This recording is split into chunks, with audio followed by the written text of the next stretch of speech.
Today, I'm honored to be interviewing Julia Cowley. She's a retired FBI agent and profiler. She spent 22 years in the FBI investigating violent crime, including serial killings and sex offenses, white-collar crimes, public corruption, civil rights. She was also a team member of the FBI's evidence response team. She has worked on such cases as the Long Island serial killer, the Golden State Killer, Israel Keys, and a bunch of other high-profile cases, and some small ones too that are very important. We're going to discuss how her experience could relate to some things in the Delphi murders. We'll talk a little bit about Odinism and cults and what the staging at the crime scene might possibly mean. Thanks for coming on. Thank you for having me. Yeah, we have some mutual friends. We do. Thought we should get together and have a chat. Mm-hmm. I didn't tell you this before, but the consult, it shows up on my suggestions. So I knew when Brett was telling me, I was like, oh yeah, I need to check them out. So I did. So yeah, you're popping up on my iTunes. So well, good. I'm glad it's being suggested to listeners. Makes me happy. Yeah, and then I read about your guys' backgrounds and how you're the host. And you want to tell us a little bit just about the podcast? Sure. So I do the podcast. I am the host, but I have other retired FBI profilers on the show. I should say I'm a retired FBI agent and profiler, and I was with the FBI for 22 years. And I started the podcast after I retired and invited some of my former colleagues from the behavioral analysis unit to join me on the show. And they all have a ton of experience as well. And we work together. And on our show, we cover both solved and unsolved cases. We cover cases that we've worked on, and we have also started to cover cases that we had not profiled before. We're pretty selective about the cases that we look at because we want to make sure we have enough information to do an accurate profile. So if we haven't had access to some really important information that might be available, we wouldn't be able to cover the case. So we basically just talk about the cases, and it's all from a behavioral perspective. We get a lot of behavioral analysis in our show. A lot of times we are doing profiles of people we've never talked to because they're unknown offender profiles. So we're looking at case information, and trying to determine based on what we see at that crime scene and the interaction between the offender and victim, we're trying to determine, okay, what are the personality traits and characteristics of this offender? So we often don't talk to the offenders first before trying to profile them. And actually, most of the time we don't. Right. But in terms of the process, we try to get as much information as possible, obviously. And in some cases, there's not a lot of information. So we have very little to work with. But ideally, what we would want is victimology. So we'd want a complete picture of that crime victim. We want to know what risks are in their lives, what would put them in a position that they ended up a victim at that time, on that day, in that way. The crime scene, we would want to see crime scene photographs and all the crime scene documentation that was done, whether it's crime scene notes, whether it's sketches, all the photographs, video. We want to see the autopsy, including autopsy photos, as well as the autopsy report, any lab or forensic results that they might have. And there have been times where we've been involved so early on in a case, we don't have forensics. So we're advising sort of a little bit in the dark without all the information. We'd certainly want to know about the area demographics and the crime problems that are in the area where that particular crime or series of crimes occurred. And we want to know the geographic factors and time factors. If there's a series of crimes, how far apart are they? Were they able to walk from scene to scene, or do they have to drive? Do they have a vehicle? What time of day did this occur? Is this something that occurred in the middle of the day or at night? Are they accountable to anyone? Are they not? Does it look like they could potentially have a job? So things like that. These are all things that we would have to consider in doing the most accurate profile possible. Now, there are some cases that we don't have maybe a primary crime scene, or we don't have a body. And so that can make it more challenging. Or if a crime scene has been significantly altered, set on fire, you may not have, evidence available. So, but all of that can also tell us something about the offender.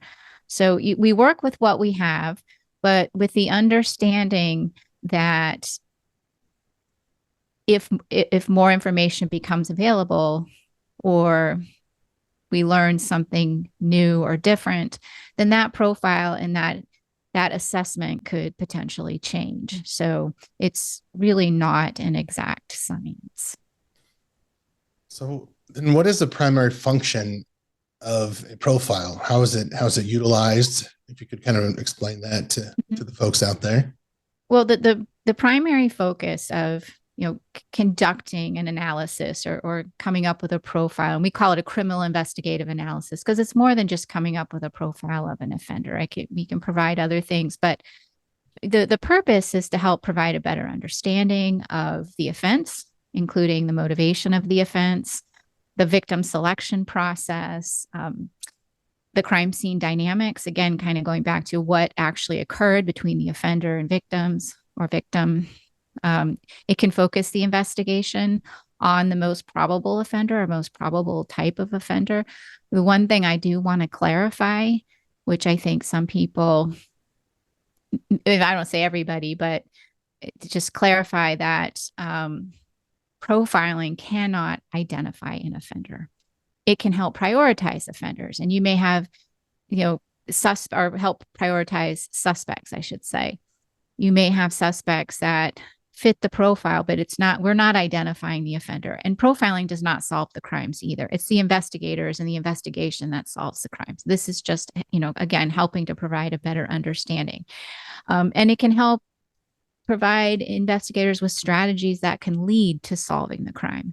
So again, it doesn't solve the crime, but it can help provide strategies. And that's just based on the fact that in our job, we've seen so many cases. And because we've had this exposure to all these different types of cases, that maybe, for example, the law enforcement agencies in Delphi have never seen. You come in and you maybe have seen this before, and you can draw on your experiences from other cases that you've worked on and other successes, other strategies that have led to the successful resolution of these cases. And we can provide those strategies on to other investigative agencies that may be dealing with these very unusual, bizarre, repetitive types of crimes that typically is what the behavioral analysis unit looks at. And then could you mention just the names of any of the cases that you worked on, or is that not? Oh, no, I can mention them. Okay. Yes. So probably one of the biggest cases that I worked on, and it was the lead profiler on, was the case known as the offender was called the Golden State Killer.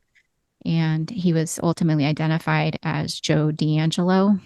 And when I worked on the case, when I, did the profile and the assessment, he wasn't called the Golden State Killer yet. He was still known as the East Area Rapist, or the original Night Stalker. And then ultimately they came up, a true crime author came up with the moniker Golden State Killer. And that's the name that stuck. So everybody would know him by that name. So that was one of the cases that I worked on. I've also, as the lead, I should say. And I've also worked on crimes committed by Israel Keys as part of an investigative team of profilers. What else have I worked on? We were involved early on in the Long Island serial killer case, provided initial analysis at the very beginning when they first discovered the bodies on Gilgo Beach. What else? So, yeah, no big deal. You just worked a few small cases that no one's ever heard of, right? Yeah, I've heard of all those. I know. Yeah. So, I mean, but those cases are obviously are huge cases, and people have heard of those. But most of the cases that we worked on, people have never heard of them. And we do cover some of those on our show, because even some of these unknown cases first of all, every case is important, whether it's high profile or not, but there's so much you can learn from all of the different cases that we worked on, whether it's high profile or not. So I like to there's a lot of cases on our show we're covering that are never high profile, but we can learn so much from those cases and the successful investigations that were done, and maybe people can learn different strategies, or hey, that's a great idea. We can learn more about victimology, we can learn more about the offender behavior. It's really interesting. So most of our work at BAU are cases most people have never heard of. Okay, so you watched the 2019 press conference. Sorry, I gave you some pre-work, but I did. Yes. No, that's fine. It wasn't like it was that long, so it was fine. I love to hear this, because to me, it wasn't like 10 hours of right. No, it was just not very long, because there's a lot of debate on whether Doug Carter was speaking to a profile or if they already had the person figured out of who it was that the killer was. They're just trying to startle them or let them know. So could you kind of just give your thoughts on what you saw and what you think was going on just based off of that 2019 press conference? So to me, I didn't have any indication that they had identified anybody at that point. It did appear that they were trying to speak to the offender. The superintendent certainly made some very direct comments to the offender, and the purpose of that possibly being to rattle the offender, to make the offender do something that makes him stand out to them. He was also speaking to people who might possibly know the offender. And did they notice any changes or unusual behavior, or has somebody said anything to you?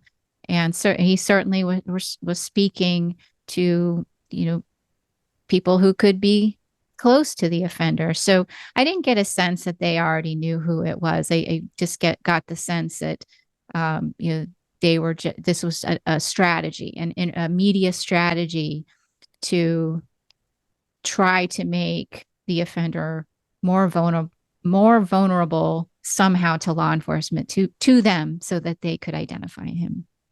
Thanks for answering that. So is that kind of a common thing in the FBI? Do they do things like that often? We do media strategies as a profiler in the unit. That's one of the services we provide, are media strategies. Mm-hmm. And, certainly watching that, I'm not saying the FBI provided any strategies, but with the press conference that I saw, there are certainly things I saw that I would have recommended they do that. Particularly having Superintendent Carter be that one person to speak to the public, somebody that the community trusts and they are familiar with, and keep that person instead of rotating different people. I mean, I know that sometimes that you do that because you want to show that everyone's working together. It's a show of force. And so many people are at the podium, but really just having that one person speak to the public and to keep the continuity, especially if they're a good speaker, as I believed him to be a very good speaker. And the other thing that we always would recommend is always maintain a positive attitude. We're going to get you. We are not giving up. We are still working, and which is all true. And sometimes I see people say, we don't have anything. That's not what we would recommend. We would continue to just recommend that the public be reassured that they continue to work on the case, to follow up on every lead, and that they'll continue to do that until they identify and catch the offender. So I think that is something else I would say that we would recommend that they did very well. Yeah, and it seemed like, so the murders took place February 13th, 2017. So this was over 2 years later. So it seemed like they didn't have any leads. They had to try something. So I think it was a good move to shake things up, even if it didn't get the results that they wanted. But I looked at it as a move that they had to do something at this point. So yeah, shake things up. And they also they released additional information. There have been cases that I've worked on and been a part of where we have recommended, that they release additional information to the public that somebody may recognize. And so doing something like that gives you an opportunity to put the case back in the spotlight and keep it. And I know it never left the spotlight, but again, just it's reinforcing that they're not giving up and continuing to work, and then providing more information. As a case goes on, sometimes you need to release a little bit more information. Maybe somebody will recognize something. And there's been a lot of success with doing that. And we just covered a case on our show, and it hasn't been released yet, but the law enforcement agency released some information that they had previously held back. Somebody recognized something in a different town, in a different state, and called in and said, I don't know if this means anything, but I've been talking to this guy on Facebook and he said this and this and then I Googled something and it lines up.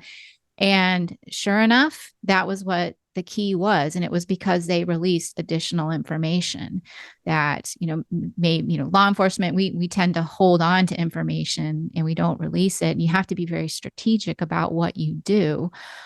So that would be something I would recommend in a case as the years go on. If you have additional things you can let the public know that they could help with, absolutely do that. And again, it's another opportunity to put the case back in the spotlight. Yeah, and sorry if I'm critical. I'm a business consultant, so people pay me for my opinion. But yeah, with that, for ISP, I'm critical of, I understand you don't want to let people know that, oh, we know he had a gun. So then he's going to, of course, throw away the gun, get rid of any evidence. But things like guys that were guys, they didn't release that until two years later. And, they had video of it, but they only released these still frames. I think even John Douglas commented on Delphi about this. You should have in the beginning. I guess hindsight's 2020, but yeah, give out the information that way people could identify them. So that's the talking, as much words as you can, and that's the walking, the video motion, so you can see their gait or whatever, their posture. But yeah, it seems like they just held on to that stuff for too long. Yeah, it really goes against law enforcement instincts to release too much information. It's difficult to do, but in certain cases it might help and it might make the difference, and it might be that one key thing that somebody recognizes. And there's a fine line, because what you don't want to do, you want to be able to differentiate between somebody who comes forward with information and, are they lying, or did they get this from the media? You want to have that piece of information that perhaps only the killer would know. So you have to be careful. You want to have that kind of holdback information, as we call it. But, and I'm not sure with Delphi, but in a case where, let's say you have DNA, and as time goes on, and as more time goes on, you probably want to start releasing more information because you still have the DNA. Mm-hmm. And so, but what you don't want to do is you don't want to have, because many cases have false people come in and make false confessions. And I know people don't quite understand who would make a false confession, but it does happen. And it's one of the main reasons cited for why law enforcement holds back information, because of potential false confessions, or people coming in with information. They just have to weed out, okay, what's truthful and what do we know is really related to the crime, and what is something somebody picked up in the media. So, and law enforcement tends to be very secretive, and I don't mean that in a bad way, but we do tend to hold things very close to the vest, and we're territorial. And I say we because I understand that you want to protect your case. You want to protect the information. And we're also really trained not to speak out of school, not to talk to people that don't have a need to know information. We're always told that. And, at least in the FBI, we can get in a lot of trouble if we were to speak to the media without permission and without going over exactly what we're going to say. We can get in a lot of trouble for that. So we're really trained not to speak to the media, but there is a way to do it. And there is a way to release case information, but it has to be done very strategically. And I think that's what they were doing here. So now kind of the big thing with Delphi is there's the defense. They put a memorandum out basically telling their story of that Odinist did this murder, committed this murder. And I mean, I do remember the West Memphis Three a little bit. I watched them on HBO. Don't know too much about the case, but I remember Satanic Panic, them talking about that and how there's this boogeyman. But it was a prosecution who was doing that and painting these three young men as part of that cult-like thing. But as far as your experience, you've worked on a lot of cases, and your colleagues have a lot of experience. Is there Odinist cult out there, or any cults that go around murdering people like this? Not in my experience, and not in anything that I've seen prior to my, we just haven't seen it. And when we talk about, kind of satanic rituals or ritualistic murders or sacrifices, what we're talking about is the primary motivation is to fulfill a prescribed ritual calling for killing. That's what we're talking about when we're talking, and we don't see those cases. We have not seen those cases. Not the colleagues that I worked with, not my predecessors. Now, since I've left the unit, since my colleagues have left the unit, I can't speak to what has occurred during that period of time. But in our experience, no, we have not seen this so-called ritualistic killing. Now, in terms of motivation, that's what we're talking about. We're talking about motivation, but there could be a difference between offender characteristics versus motivation. Now, you may have an offender who has these beliefs, as I think was stated, that the offender had, I believe I read Nordic beliefs. And I'm not sure that goes to motivation and it goes more to what potentially offender characteristics would be. And, I was interested in that assertion, obviously, because said BAU had provided that information and had done an assessment. And so, I don't know if BAU looked at the case. I know what it would look like if they looked at the case and this was their opinion, and there would be a very lengthy report. There'd be a lot of time spent on this. There would be consultation with experts in this field that would have a good understanding of this ritualistic behavior that would be from this particular religion or this set of beliefs. There's no one law enforcement officer that would be expected to know what all the symbols and all the rituals are for every religion. So you'd really have to consult with somebody that had an understanding of, what this specific belief system entails and what the symbols are and what the rituals are and what those would look like. And there was Robert Ives. He was the first prosecutor on the Delphi case, and he said something interesting that seemed like the crime scene was staged to throw off law enforcement. So maybe quick, because I did ask a few people that had questions. This is one of the questions. It's like signatures and posing. I think people get those three mixed up a lot. Well, first of all, staging is the manipulation of the crime scene to mislead law enforcement. And most of the time staging is done is because the offender, this is again from the offender's perspective, the offender thinks that if they leave the crime scene as is, it will point to them, that law enforcement will know that it's them. So they stage it to look like something else. So that's staging. And, posing a victim is just manipulating a victim into a position. And posing can be done for different reasons. It can be done to shock people. It can be done for personal reasons, ritualistic reasons. And when I talk about ritual, I mean, it's kind of different than MO. MO being the things that are required to commit the crime, to just successfully commit the crime. And it's the practical part of a crime. And the ritual is the personal part. It's the need to commit the crime.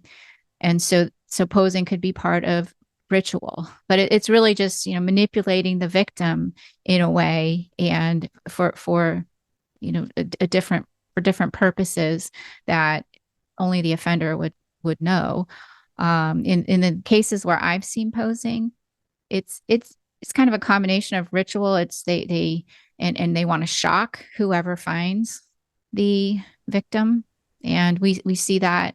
We have seen that in serial sexual murders. So signature, I don't, it is a term, and it's kind of the combination of MO and ritual, but we don't really use it a lot. But that's sort of what the thought is it's like the combination, and that makes this crime unique to a particular person. And the signature can help link cases together. Signature behavior can help link certain cases together if you have a series of cases. I remember reading something that says there's a lot of one-time killers, maybe more than people think, because us on the outside, we just see TV shows and stuff. So we think if someone's, it's got to be a serial killers. Do you have any insight on that, where it's just one-time killings? Is that more than people might think? Yes. I mean, serial killing is a rare occurrence. And I will tell you, most of the cases that I worked on and that were assigned to me were single homicides, and with no other link to any other homicides. Obviously we've worked our share of serial murders, and we see more than the average investigator, of course. But, and I think too, the more bizarre or the more brutal the case, the more likely people are to think it's a serial killer. So, but I've seen horrible crimes that even I would say this person is likely to kill again. And then you find out they never did. So I'm not surprised when I see horrendous crimes and that person never offended again. And there are different reasons that they might not have offended. But, and then I'm also not surprised if I found out they did offend again. Yeah. So have you worked on kind of crimes that are outdoors, outside? I know you said some Israel key things, but is there the differences between outdoor crimes versus something that was done inside a home? Yes, and I've worked on both types of crimes where you found victims that are outside versus victims that are in their homes, and it's really hard to discuss like all the differences. But oftentimes, if something's done in the home, the person either knows the offender, or you're dealing with somebody who is perhaps a burglar as well, somebody who will go into a stranger's home and they like to spend time in the home. They spend a significant amount of time in the home. So I've worked cases like that. And, I've worked cases where victims are outside. Oftentimes it's a crime. I wouldn't say often, but it could be a crime of opportunity where you come across somebody. It could be they killed them somewhere else and then they dumped the body. Oftentimes you see that. And, depending on where we do call them body dumps. And when you look at, where were they dumped? Was it easily found? Did they attempt to hide the bodies? And all that could maybe tell you the relationship between the offender and the victim. But yeah, so I've worked both types of crimes, and really just, it's important just to kind of take each crime by itself. It's hard to generalize, okay, every indoor crime means it's this type of offender, and every outdoor crime means it's this type of an offender. I think that would be hard to say, but these are all things for consideration when you're looking at something that's somebody's gone into a home and committed the crime versus somebody who has left a body outdoors. Right. So these are all things you would begin to consider as you begin to profile the case. Right. I'm not saying that anyone would dare start with a statistic and make a decision based off that statistic, following the evidence. But the statistic I'm interested in, which I found once years ago, now it's nowhere to be found, because I think with this case, they know there's stats out there that show when a child is killed and it's done inside their home, it's 90-something% chance that it's someone that they knew or a family member. And the difference between when kids are killed outside of the home, away from the home, the chances of it being a family member drastically drop. I don't have the exact number, but to be killed outside, it's more likely that it's a stranger than a family member, because if they wanted to kill you, they would just do it inside of the home.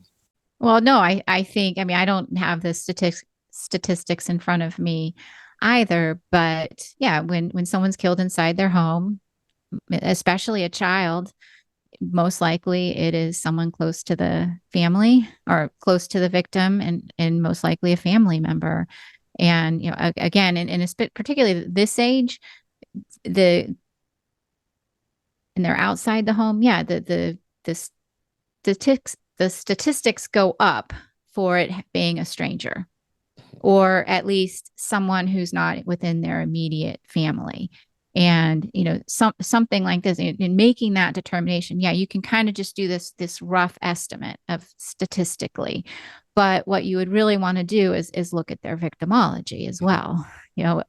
Are they at risk from a family member? Are they at risk from associations they may have or contacts they may have? Those are things you would definitely start to look at.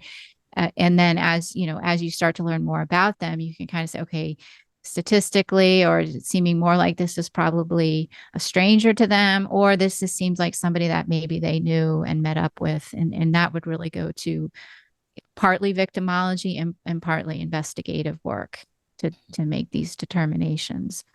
But, we do rely on statistics at BAU. Statistically, this happens more often. Statistically, when you have two victims, it doesn't mean you have two offenders. You statistically overwhelmingly have just one offender. And unless there's something about that particular crime scene or the way the crime occurred, or some information that you've uncovered in your investigation that suggests it's more than one offender, you would always default back to it's likely just one offender. So that's how statistics can work. And they're certainly very important. And that also has to be a consideration when you're evaluating and analyzing a case. Well, that's great. Great information, because a lot of people think there's two victims, it means two offenders. But yeah, if there's two sets of boot prints or some hard evidence, but this Right. person had a gun and they could control two people, if not more, with a gun. Yeah. So I yeah, mean, you would have to see evidence of it for me to say, I think it's two offenders. Just, I mean, even if you have even more victims than that, and we've seen mass murders and there's just one offender. So you would have to see something, or, in recreating the crime scene dynamics, is there something that would have had to have happened simultaneously as well? Like, do you have, two offenders there? And, if you don't see that, if you don't have the physical evidence or the forensics to back it up, or the crime scene dynamics to suggest that there was more than one offender, you really do have to just default back to it's most likely one offender. Now, is it possible that there's two offenders? And I'm not talking specifically of this case, I'm just talking about generally. It's always possible. And that's why I always go back. This isn't an exact science. You're just basing this off, your own experience, your statistics, your training. It's just, you're never going to be 100% right about everything. right. That's what the FBI, there's some PDFs that kind of have the serial killer that FBI published, and it says up front right there, like, this is an exact science. There's flaws with it. They're very upfront about what it's good for and what it's not. Some people don't like to hear that because they're so interested in your line of work and what you've done. They think it's the great, and I think it's great. I think it's a great tool, and it helps, like you said, kind of filter things down. Maybe that way you kind of get a suspect, pull a little bit better of an idea. I like how you said, as new data comes in, you may have to reassess that profile. But we're always always have an excuse ready to go. No, if we're wrong. I'm just kidding. I mean, obviously I went into the field. I went from, as we talked about earlier, I was a forensic scientist. I was a chemist. I was majored in chemistry in college. So very hard science, very data driven. And, to go into something like behavior is a little different for me. or was different. You wouldn't, or unexpected, I guess you would say. Like how do the two, how do you combine the two? You know, it's such a hard science, and then this sort of some people might even call it an art form. And you know, I think there are some people that believe that, you know, behavioral analysis and profiling is the be all end all, and there are some people that think it's absolutely just junk science and there's no use to it at all. And it really is somewhere in the middle. I think it can be very useful. I think it can also depend on, you know, who's doing it, the information that's come in, the investigation. You know, are you getting accurate information? It really is dependent on all that. And but I think it can be very useful. And I do believe that most people that have had the opportunity to work with the FBI's behavioral analysis unit have found it helpful in some aspect. Now, while it may not have solved the crime, it has helped things, and and maybe clarified things. And so I think if you understand that, it is fascinating, and the cases are fascinating that we've had the opportunity to assist with. And you know, I'm not trying to rain on anybody's parade, but I just, you know, I think it's really important to understand the benefits and the limitations. Yeah, and it needs to come from you, not from me, because you said soft science earlier off air. I was like, oh, I'm not going to say that. I couldn't. But I mean, yeah, I'm very much into what it does and the capabilities of it. So, not asking you to do a profile right now or anything, but to speak in general terms, I'll share a little bit about this case because, like I said, I don't know really any other cases, but I know this one pretty dang well. And I know that there's a person who, during broad day, killed two girls kind of in a somewhat public setting. Does that tell us anything right away? Well, it's all going to be, it depends. So, you know, I want to point to a case that I was also the lead on, and there's some similarities, but there are also some differences. And I also want to point out, I did not work on Delphi. I have not seen the evidence. I have not seen that all the stuff that I explained you would need for a profile. I don't have access to, so I can't really do a profile, so to speak. But to go back, I worked on this case out of Walika, Oklahoma, where two girls, ages 11 and 13, were walking down a rural dirt road, 4 o'clock, or it was a beautiful, beautiful afternoon, maybe 4 or 5 o'clock in the afternoon on a Sunday afternoon in June 8th, 2008. And they were shot and killed, and they were shot multiple times with two different weapons. One of the things that became, I think, really important in that case was the victimology, because I wanted to know all about them to find out, were they going to meet somebody? Who had access to them? Who did they have contact with? What were their families? I mean, there were allegations that, which were not true, they were unfounded, that, oh, this was a revenge killing because her father was involved in drug dealing and the girls were killed because of that. There were lots of rumors going around. As you can imagine, this was a small town, so lots of rumors. And what I wanted to kind of get through what's true and what wasn't true. And what I learned about them is that one of them did have a cell phone. And of course, this is back in 2008, so the social media world was very different for teenagers at that time.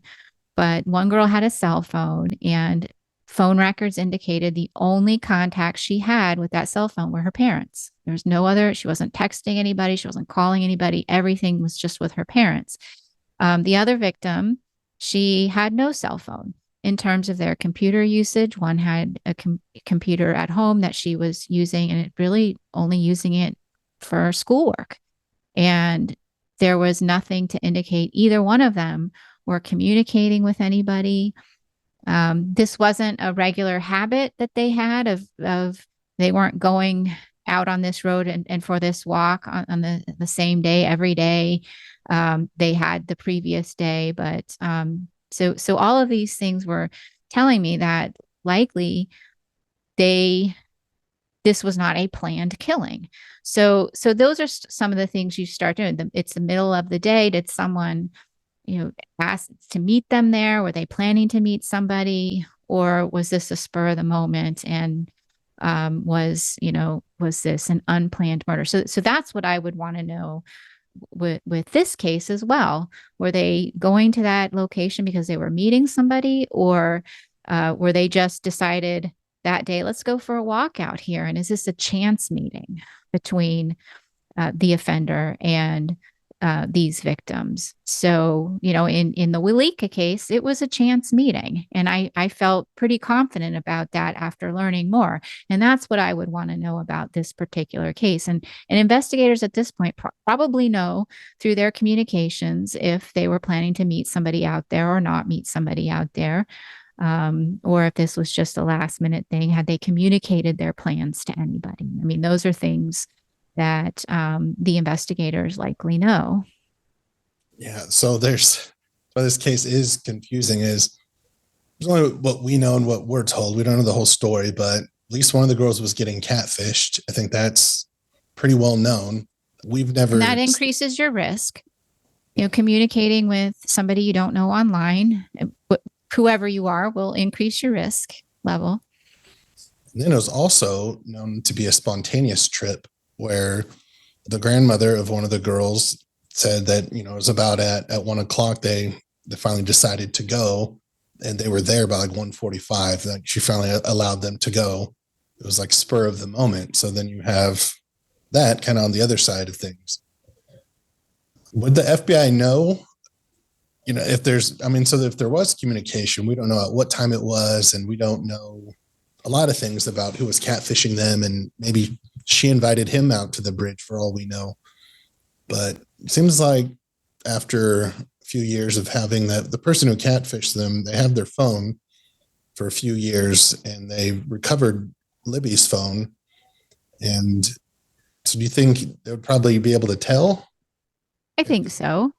Yeah. I mean, I don't obviously know the evidence, but I think by this point, they probably have a pretty good idea of all their communications and when those communications occurred and who knew what when.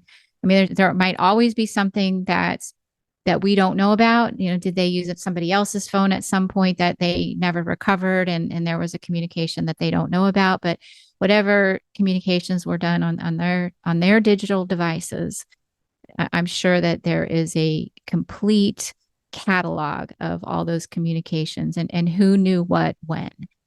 And and that goes back to the offender. Like and I'm just going to just do kind of hypothetical. If they planned to meet somebody, then the offender would, and the offender had a plan, the offender came prepared. But if this was a chance meeting, is this something, okay, the offender's always walking around with these particular weapons? Or did the offender make the decision, I don't care who I come across this day, I'm going to kill somebody? So those are all things that we don't know. But, when I, go back to the case that I mentioned in Walika, Oklahoma, because of the